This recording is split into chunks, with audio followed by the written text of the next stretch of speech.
Idi Amin dada. Simanyi oba abadde ogiteeseteese. Era ebadde ku mwanjo nnyo. Eri ku mwanjo. Tunaava n'obwire. Kubanga eri okusoma ebbaluwa 3. Nzisome. Bwe tunakoma tanatandikirawo. Zisome. Lwaki tetukola bya people power buuza kuba wagezi.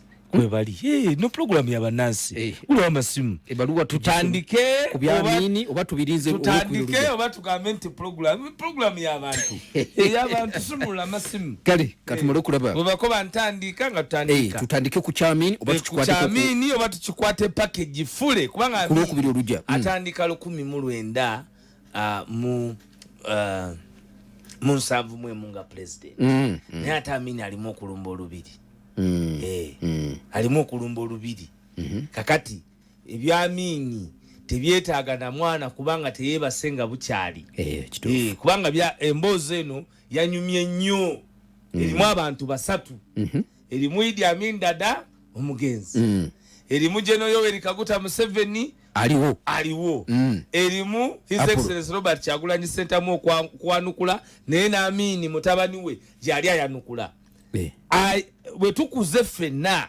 Amin abadde ayitibwa swine nze nakulanga webaawo ekintu kyonna kyebogera ku past leaders Museveni abayita swine the past leaders wa swine ampuliriza omusiraamu swahaba kendeeza nnyo radio swine kyekiri kyotegedde awo okendereza netukyogedde tebakitegedde nga bonna bayita ki nga bw'owulira abatemu bwabayita pigs swine biki nga bwabayita mu gavumenti ye yennyini gyayogerako nti Amin tasaanidde asavinzeemu n'omubaka wa parliament asubscribinga ku national resistance movement Idi Amin yakomyawo enjole ya kabaka tukugizika wa Idi Amin ye Mpoma satellite Idi Amin ye Uganda Airlines kakati bw'oleeta bano abatunda Uganda Airlines olwaliro nga bantu laki yagiina kakati njagadde abantu programu eno olw'obudde banda babutukutte olwabwe kale okusalawo kimanyi g'abantu so bakoba nti tutandike nga tutandika tusumulula kampulewale ngenda kukwata essimu zigenda kuba naye tuyinza okutandika nakyemalira n'alemesa okumalayo kayongo bakukubedde okumalira kola manjagala program etandika tusumulule ebijja nebijja nga twakoze ki nga twasumulule oyogera wayogera afa n'atayogera akola ki afa yo ani yabyogera ebyo yali kirumira wali yafa ki Masasi awuliriza yabingamba tuddawo yafa ki Masasi mu gavumenti yani eneriko bategere yamuta alipota tenavaayo kitegeeza ani abamuse tanazookwa nasomesa ku luli kayongo nenkugamba any unresolved murder is state murder kama njagala mu understanding any unresolved murder is state murder kubanga omulimu gwa state kwe kukuuma abantu n'ebintu byabwe nga bwe bayanguwa nti Kyagulanyi ajja kujja Entebbe ne baleeta abantu abafaanagana ne bamuwamba ne bamukola byonna bye bamukoze nga bagamba they are protecting people and their property. Kakati tulina bapipa abaabula Kirumira yattibwa ng'ate ayogedde ng'ate ne mu mboozi ey'okuttibwa mwalimu General Yoweri Kaguta Museveni mu mboozi ye nti yasinkana General Yoweri Kaguta Museveni y'ensonga lwaki yali ayagala okuttibwa era nattibwa Kaweesi Kibalame yabula kuba bw'owandiika ku bendikito kiwanuka ate weerabira otya Kibalama weerabira otya Kibalama ng'okedde ku makyano tugamba nti Amin tetumuli organizinga naye nga gwe mu myaka gyo ana in the evening of your downfall ng'oli mu myaka 38 in the 21st century nga twasasanye miliyoni ebiliyoni ezisuka 5 ez'omuwa omusolo nga it was a grant okulaba ntuba ne cameras mu Uganda gwe noleetawo emmotoka ezizo ng'ezedde za pandagaali ne mutandika okuwamba abantu kati nga abantu bawambibwa temukyasobola kubatuddiza ne tumanya bamu abalya bonna nga bifaananira kubanga Gundi was a professional. And Chibalama was an accountant. yes. Damulia was a businessman. Kanata was a businessman. Obutemutebu hoteli yo Mulambo gwina Max. Kitufu. Nti ogwa accident gufune 10. Nti ate katolio nti gwawa amanga chief justice so Mulambo gwafuna 3. Nti ate no gwawa amanga nti accountant talabikanga paka leero. Paka leero. N'abantu abo gye bali.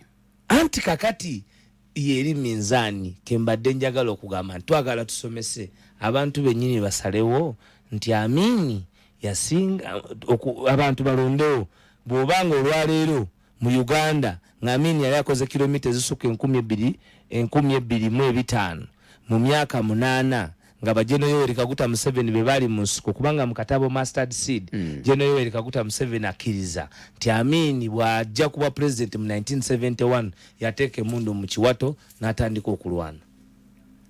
Ebyo ebigambo si bya Alex Waiswa Mufumbiro bya president. No, ajja kubuzaabuza mu programu eno twayawula jajja ne president twabyawula twakiriziganya kwekyo Kayongo wa ada werabidde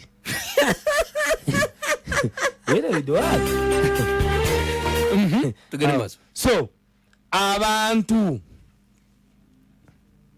ebikolebwa mpoma satellites muna muzimanyi transportation naffe bennyini twagenda tuka bana abantu abali alerwe ne bali oluguudo lw'ebyuma ne luvaawo gwomanyi tekitegeeza kubanga bwe bajja Amin yali Luzimba participating after the Indian coolies ate ye yakirekawo yes gwe nojja n'okirya kubanga ekita Uganda Railway beba administrator abatekebwa mu Uganda Railway Corporation ani yabalonda era ne bagikuba paka kutaka olwaleero ne standard gauge railway gye basalawo okugamba nti batekewo ebalemi okukola. Amin talina project gye yatandika netagwa njagala ombulire service y'abana Uganda gye Yoweri Kaguta Museveni gyakoze 40 years neggwa 40 years gye babazeewo nga manteno project bagitandika neggwa ne AGOA gye tubadde tugamba nga bajja ne babagamba AGOA ey'Amerika Biden bw'atutuse ebunge Nairobi kye basosokola nti Uganda tegenda kuddamu kuparticipatinga mu AGOA kubanga mwe buli kintu mukitaddemu omuwulugube buli kintu mukitaddemu okuvulubana buli kintu mukitaddemu obutamanya buli kintu mukitaddemu obujega temwagala bagambako nga ate temumanyi ensi mugisuula buli lunaku. Ensi tewaliyo omanyi buli kintu buli muntu aba ayagala ekikye eriyo gwosanga nga ayagala nnyo ekkooti ye eriyo gwosanga nga waba muntu mwambazi wa bukufu nga ayagala nnyo obukufu bwe eriyo bwosanga nga ayagala nnyo emmere ye naye mmwe ensi y'abantu mwe mwagala tugikwate nti ffe tetugyagala. Gwe oyinza okuba omugenyi mwe abali mu buyinza oyinza okuba omugenyi mu Uganda n'oyagala Uganda nga bwefaanana tujeoba Waiswa kala aboogera gwe mpaayo ekyalo nti ekyo mwakitereeza kyatereera.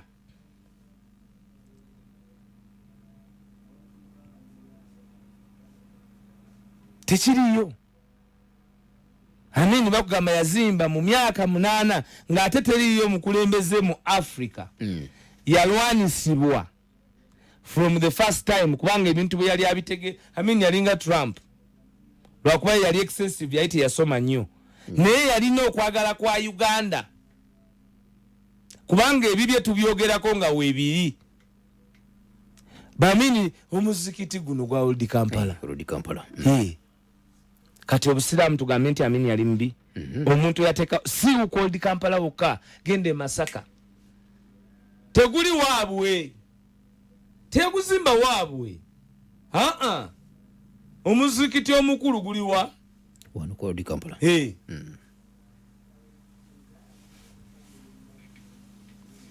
Kakati abatuwuliriza nze mbadde njagala kubasaba nga tubalinda bajje obutasaabulula mboozi obwedda bazedda nilikoba ku nsonga ya Amin nanti kiko bazedda naye era ne wetunagamba nti tusumulule tetujja kumalayo kuba mulimu ebbaluwa ya Amin tusigaza mulimu ebbaluwa ya mutabani wa Amin mulimu ebbaluwa ya General Yoweri Kaguta Museveni Lubambensi mulimu ebbaluwa ya His Excellency omwagala w'abangi President the Gladiator yalondebwa Kyagulanyi Robert Sentamu abasoga gwe batuuma Ngobi Mambuka ba mutumo bini atere mu buvandu baba mukoba nti ni musinguzi naye tetunaba kugisoma kati yabadde mpanvu ng'ennyonnyola kubanga bannansi balina okumanya ebiri mu nsi tuleme kuba lyazamanya kubabulirako byakungulu byokka nga waliwo bigenda mu nsi n'okutereeza ebyafaayo kubanga ne Benedicto Kiwanuka abantu gwe boogerako emmotoka eyo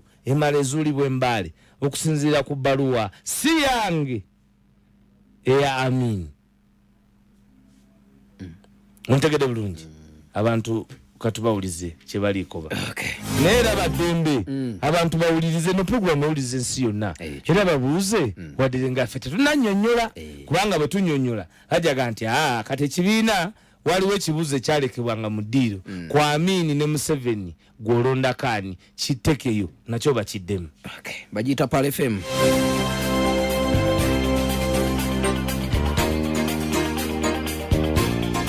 bagiyita Pal FM 107.9 ekkula eri omuntu wa bulijjo tuli mu program namwatulira esimu zitaddeko 0759 077900 kantandike neeno Hello Pal FM ekkula eri omuntu wa bulijjo onayogerako ne Peter Olusimbi Pidge osinzidde wa sinzidde Pidge esibu simbanye empereza yammwe Nenjala omusajja waffe Robert Kyagulanyi Ssentamu President omulonde atabba kalulu mu Uganda wa polisi yonna yonna gy'abadde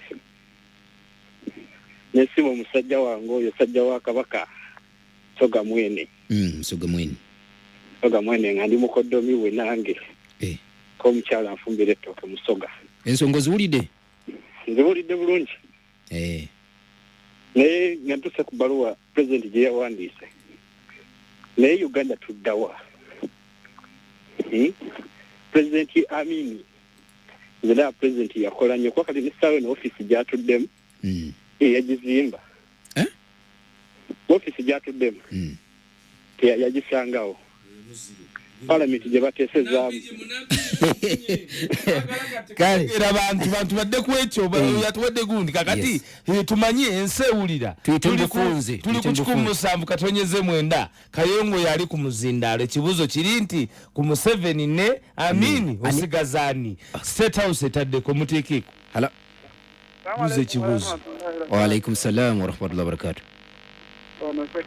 yes sekajja Museveni na Amin sekajja mbadde nteesa nali neralikiriako ko omukulu oyo wayisa mukwano gwange nnyo nafuna okweralikirira ku bino bayogera Namboze ne wayiswa nani neralikirira nnyo era nali manyi nti omusajja oyo ayinza obutaddana ku leediyo era nsaba Katonda amumpangalize nga mulamu ekibuuzo Amina ekibuuzo muganda wange tuli ku kibuuzo ensewulira esanyu kunyo muntu bagiyita Pal FM ekibuuzo abantu tubalambulule bulungi kankibabuulize bwenti nti ekibuuzo kye twagala okutegeerana ddala mu zino eddakiika ebbiri ze tusigazaayo kuba gwe nja ku eddakiika emu osibule bawe ebbiri kitundu kiri kikulu nnyo ekitundu kijja kumala ekitundu kijja kidamala tosusa kidamala kale kanfununo hello Amin Museveni hello esibu Assalamu alaikum wa rahmatullahi wa barakatuh ono Muhammad waswanga nsinzidde Mbuya abanna ya Amin ateye mu muveeko bubi webalire ddala kale kwato omulala Pal FM hello naam nze Moses oli bwayise omukulu we munnamusize nnyo Amin Museveni Amin n'ekiboga gy'enva bangambye eddwaliro ye yalizimba Amina teekayo omulala bagiyita Pal FM hello Assalamu alaikum wa rahmatullah. Wa alaikum salam wa rahmatullahi wa barakatuh. Deputy Spokesperson Mulumisizaako. Ajati. Oyogera ne Iron Lady wa People of Power Nasuza Fatima. Yes. Amina. ekibuuzo mukibuuzizza bubi mwalibuuzizza Nansubuga Fatuma omufuno omulamu ani asinga Kati agenda n'omufu ogenze n'omufu oyo agenze n'omufu aleseewo omulamu ate Nansubuga Fatuma akirese bulala agambye nti tuyongereko kweyi puroguramu tugyongereko ku ekyo kubanga oyo ate akubidde nnyo talinnye nnyo kwatayo omulala njagalayo weenaalemu afazaali puroguramu ebiri balanced. Assalamu alaikum warahmatullahi wabarakatuh. Wa alaikum salam warahmatullahi. Naye bali tuweereza bannange. Tukuliriza. Ono mwana wa Kasese sebo. Kasese. Banaye tuwuliriza nnyo tubaagala nnyo. Amin. Tuli kwa Amin abe Kasese ne Museveni mugenda nani? Banange Amin yakikuba. Kasese. Akwata yemu. Kangwa teno yuka. Bana gamba twazitegese. Naam. Wenali mu musingatu ya. Waalaikum salaam. Nawe ka Amin gwe bazikane mu kibuga ekitukuvu. Sia. Amini bamuzika mu kibuga. Banange ebigambo byemuwulira sibya palo wadenze gwe bakyaziza. Londa yo mulala Kayongo. Kali Kayongo londa yo mulala. Nkongereyo. Babiri. Inshallah. Hala. Assalamu alaikum warahmatullahi wabarakatuh. Wa alaikum salam warahmatullahi wabarakatuh. Nze muna Butambala ow'Ensonga kansala Sentu bwe Faize nakatoke Butambala. Nze bannayikamba buulire okusinziira kyendaba wano waffe Gombe ku ddwaliro nze nandigenze n'Amin omusajja Museveni atukuze bubi ebigambo biwulike kwata asembayo babagane gamba nti twateeseteesa ayinza oba weenaalemu mukwate abakadde oyagala bangu pesa liryo lya yero likwate njagala bayinza oga ntwateesete likuyiro lya yero nkwate lino nkwate kwate lya yero tugende ku yero eyo yero. Assalamu alaikum warahmatullahi ate uyu na mukazi wa alaikum salam warahmatullahi waitwa we bali tuweereza mwanange Amin anyono ajatise mugenze akati leka nkubuuze gwe Kayongo ani yazimba Serena bayitanga Nile Hotel ani yagizimba Idi Amin dada. Assalamu alaikum wa alaikum salam warahmatullahi wabarakatuh. Wallahi sina kyenyongerako njagala mwenna okubasibula ebigambo bye muwulidde amasimu agakubiddwa si mateeketeke ga mugenyi togalinamu mukono sigalinamu mukono wadde radio program Kayongo tukitandikidde wano byebyo nno. Nze muzukulu wa Jajja Kayongo Hakim mbadde ne Alex Waiswa Mufumbiro. Assalamu alaikum. Mufa wangu dumulamu.